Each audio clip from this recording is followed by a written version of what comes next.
You open your banking app, and for a moment you freeze.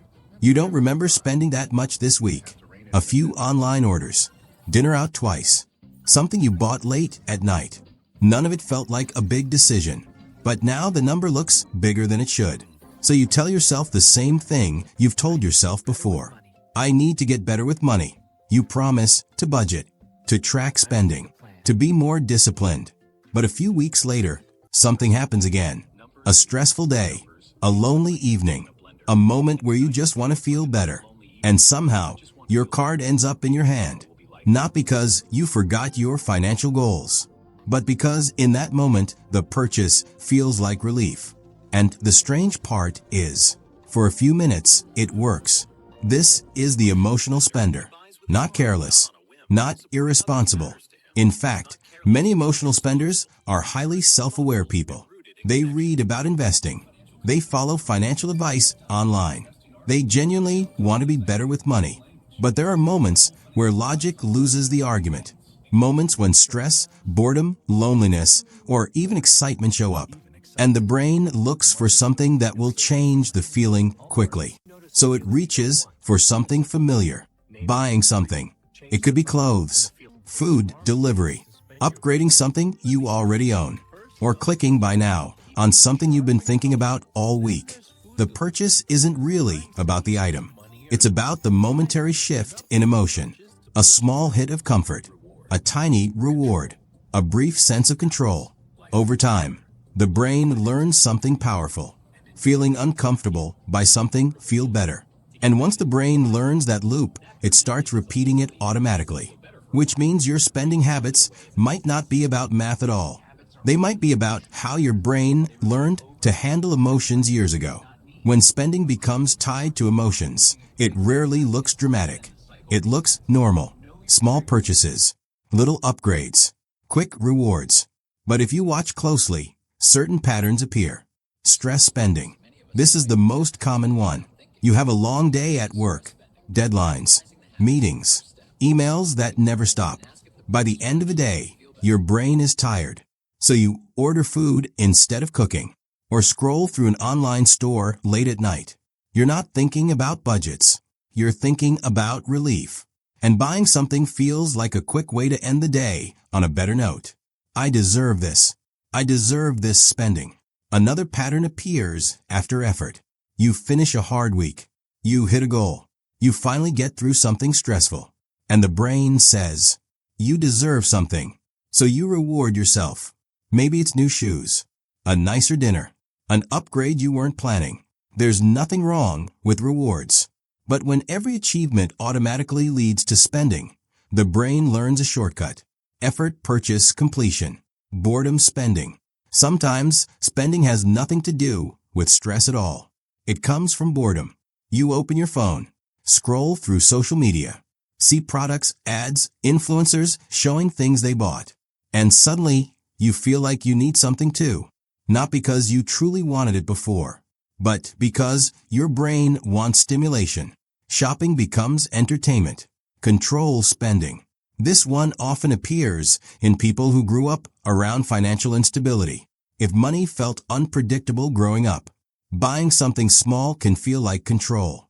A way of saying, at least I can choose this. Even when the purchase isn't necessary. It feels empowering in the moment. So the pattern becomes clear. Stress triggers spending. Effort triggers reward purchases. Boredom triggers scrolling and buying. Lack of control triggers small financial decisions. From the outside, it looks like poor budgeting. But from the inside, it's something else. It's the brain trying to manage emotions using the fastest tool it knows. And that tool happens to be money. To understand emotional spending, we have to go back to something most financial advice ignores. How your brain learned comfort. When you're a child, you're constantly building emotional associations. What makes stress go away? What makes you feel safe? What makes you feel rewarded? And sometimes money gets woven into those lessons. Maybe after a hard day, a parent bought you something small. A toy, a treat, something to cheer you up. The message wasn't intentional, but your brain noticed the pattern. Feeling bad, receiving something, feeling better. Other times, the lesson comes from instability. If you grew up in a household where money caused tension, arguments about bills, stress about rent, conversations about not having enough, even small purchases later in life can feel powerful.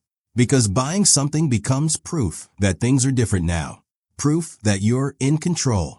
There's also a biological reason this pattern sticks. Every purchase triggers a small release of dopamine in the brain. Dopamine is the chemical linked to anticipation and reward.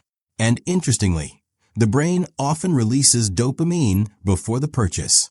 When you're browsing, comparing, imagining how the item will feel once it's yours, that anticipation creates emotional relief.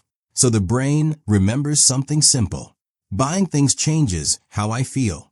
Over time, the brain builds a shortcut. Stress appears. Instead of processing the emotion directly, it jumps to the fastest remembered solution: shopping. Not because you lack discipline, because the brain is efficient. It repeats what worked before. And the longer that loop runs, the more automatic it becomes. Until spending doesn't feel like a financial decision anymore. It feels like an emotional reflex. Now imagine this pattern playing out over the next 15 or 20 years. Not huge purchases, just small emotional spending moments. Food delivery after stressful days. Online shopping late at night. Reward purchases after finishing something hard. None of these decisions feel dramatic. Each one feels reasonable. But small patterns repeated over years quietly shape financial outcomes. Let's say someone spends an extra $20 to $40 a day during emotional moments. That might not feel like much, but over a year, that can become $7,000 to $10,000. Now stretch that across a decade. That's tens of thousands of dollars that could have been invested.